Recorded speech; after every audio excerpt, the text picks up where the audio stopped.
News 19 और आज का मतदाता टीवी में एडवोकेट राकेश जैन साहब आपका स्वागत है।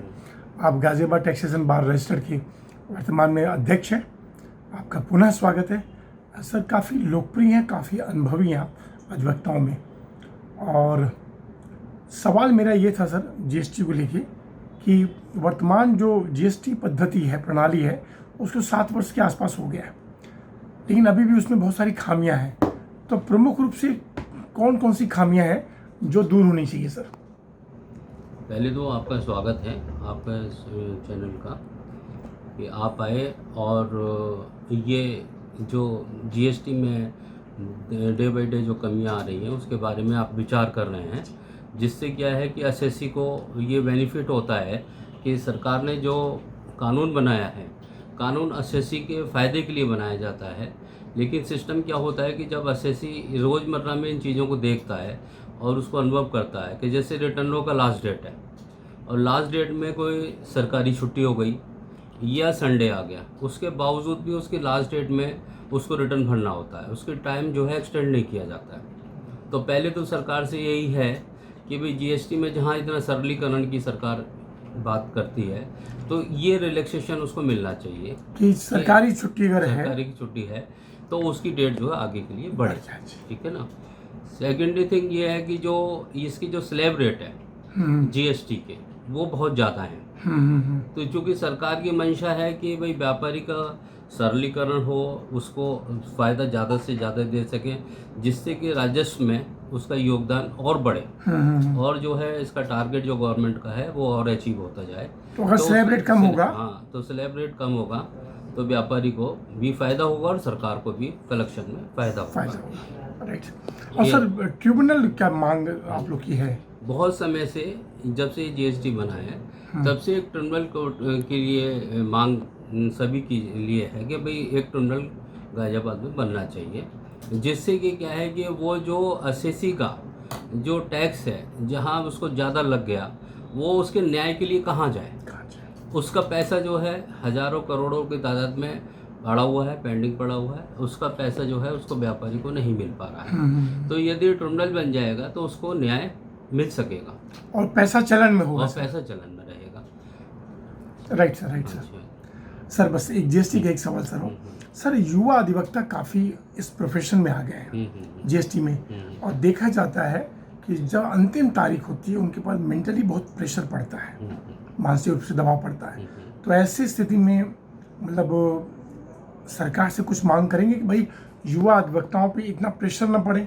जैसे कि देखा ही जाता है कि कभी चाहे सर्वर डाउन हो जाए या व्हाटएवर कुछ भी हो जाए, जीएसटी फाइल करनी ही होती है सर। हाँ जी। तो इसके लिए कुछ युवा अधिवक्ताओं के हित के, उनके स्वास्थ्य के लिए सरकार से कुछ मांग करेंगे?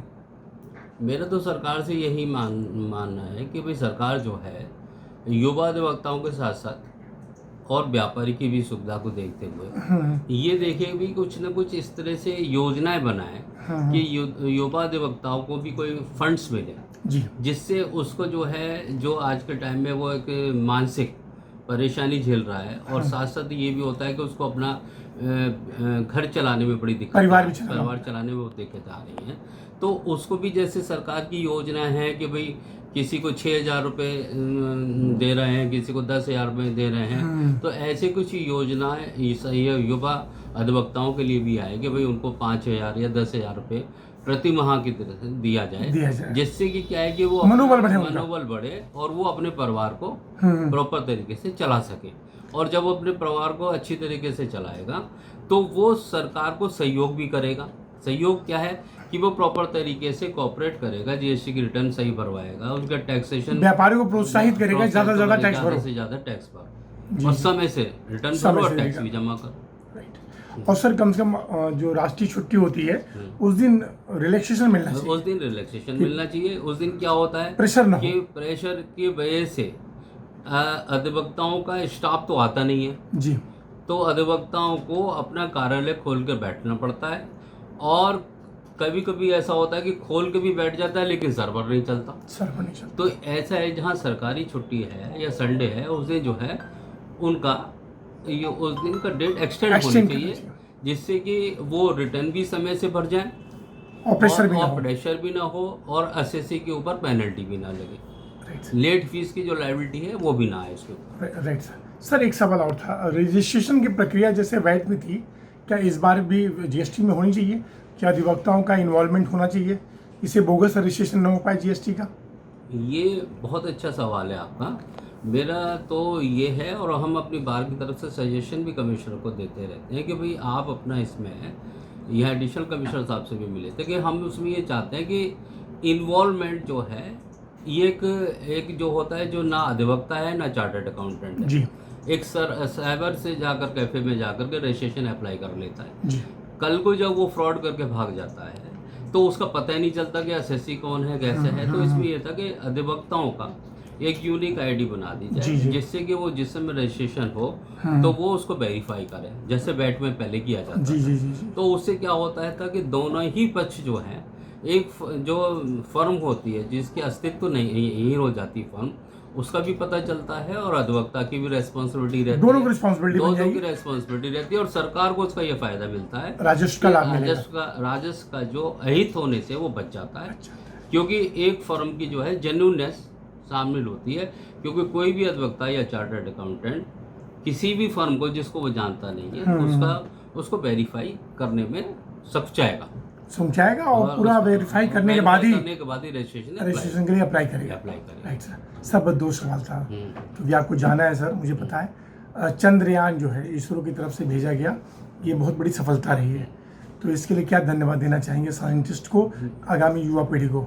मैं तो ये साइंटिस्टों के, इसरो के जो साइंटिस्ट हैं, उनको बहुत बहुत धन्यवाद और साधुवाद देना चाहूँगा कि उन्होंने रातों दिन एक कर करके ये चंद्रयान की जो को सफल बनाया, और विशेष योगदान इसमें मोदी जी का रहा।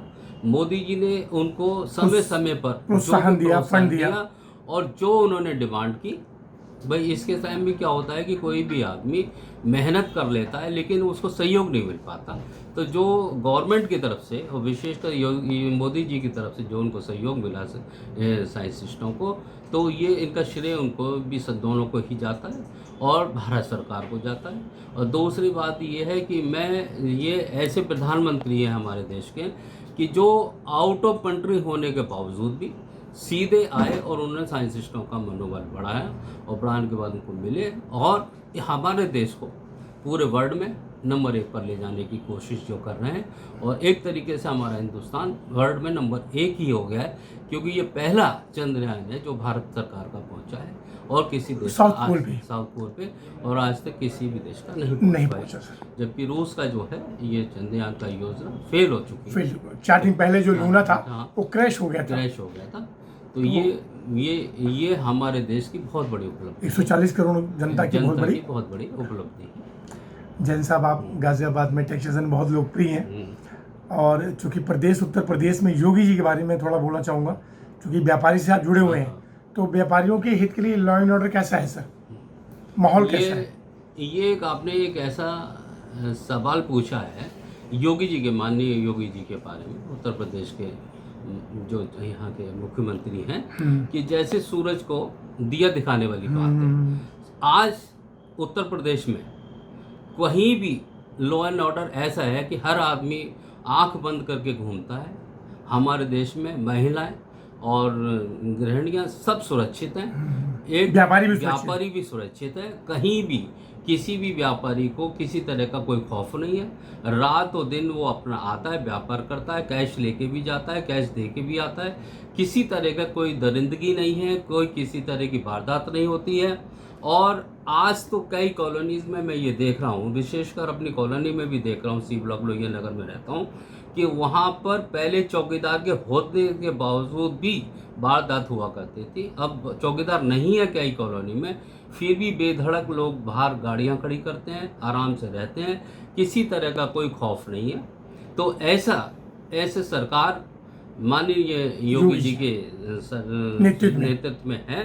तो ये मेरा कहने का मतलब सिर्फ इतना है कि मैं तो ये चाहता हूँ कि जैसे ही वो उस माँ को सलाम है जिसने योगी जी जैसे इंसान को पैदा किया, और ये इंसान ऐसे भी पूरे हिंदुस्तान में इंसान वो चीफ मिनिस्टर होने चाहिए, जिससे मोदी जी जो पूरे वर्ल्ड का नेतृत्व कर रहे हैं और G20 में भी वो अपना यहाँ का नेतृत्व कर रहे हैं। सारा पूरा वर्ल्ड के लोग आ रहे हैं यहाँ हिंदुस्तान दिल्ली में, आ रहे हैं। दिल्ली में आ रहे हैं।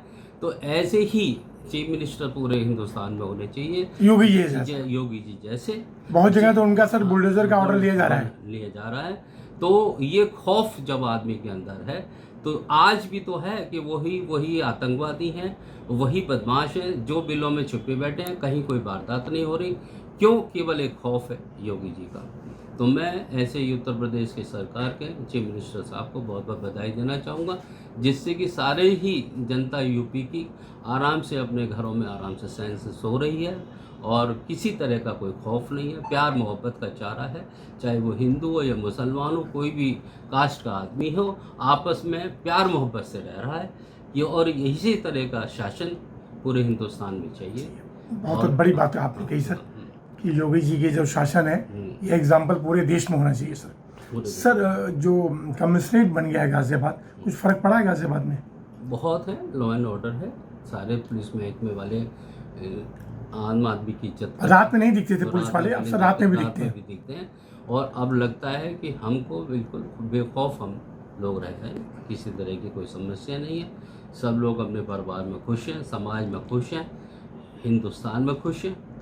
और विशेषकर उत्तर प्रदेश में बहुत अच्छा व्यवस्था चल रही है। और मैं ये चाहता हूँ कि भाई योगी जी तो भाई जो कार्यकाल उनका है और आपके कार्यकाल हो, मोदी जी 2024 में फिर विजयी होकर के आए, 300 प्लस सीटें आएँ। और हम सब लोग उनके लिए रातों दिन मेहनत कर रहे हैं। और हम आपस में ये लेकर के चलते हैं कि जहाँ भी कहीं कम समाज में कोई कमी होती है, कुरीतियाँ होती है, उसको हम भी अपना सहयोग देते हैं सरकार को आगे चलाने में, जिससे किसी तरह का कोई आपस में प्यार मोहब्बत बना रहे और किसी को कोई समस्या ना हो। सर रक्षाबंधन आ रहा है, कल परसों रक्षाबंधन है, जन्माष्टमी है, तो देशवासियों को क्या शुभकामना संदेश देना चाहेंगे? मैं तो यही देना चाहूँगा, रक्षाबंधन है कि अपने प्यार से लोग एक दूसरे की इज्जत करते हुए, अपनी बहनों की इज्जत करते हुए रक्षाबंधन का त्यौहार हमेशा की तरह से प्यार मोहब्बत से बनाएं। और समाज में अपनी बहनों को जो रक्षाबंधन का त्यौहार है उसका विशेष उनको बहनों को तवज्जो दें, उनसे प्यार करें। खाली ये नहीं कि जिस दिन रक्षाबंधन है हम उस दिन राखी बंधवा लेते हैं और राखी बंधवाने के बाद ये महसूस नहीं करते कि भाई हमारी बहन को कभी भविष्य में किसी चीज़ की ज़रूरत है।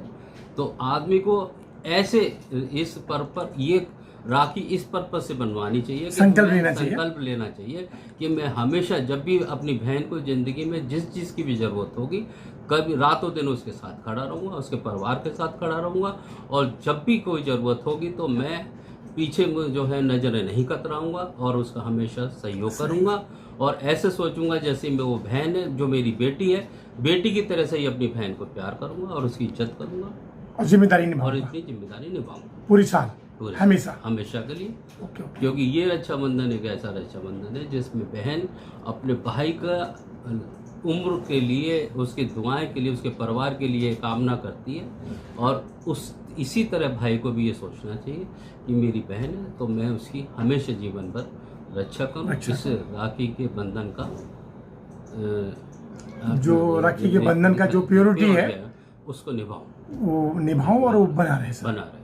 राकेश जैन साहब आपका बहुत बहुत धन्यवाद, थैंक यू सर। बहुत महत्वपूर्ण समय आपने निकाला, थैंक यू सर। नमस्कार सर। नमस्कार।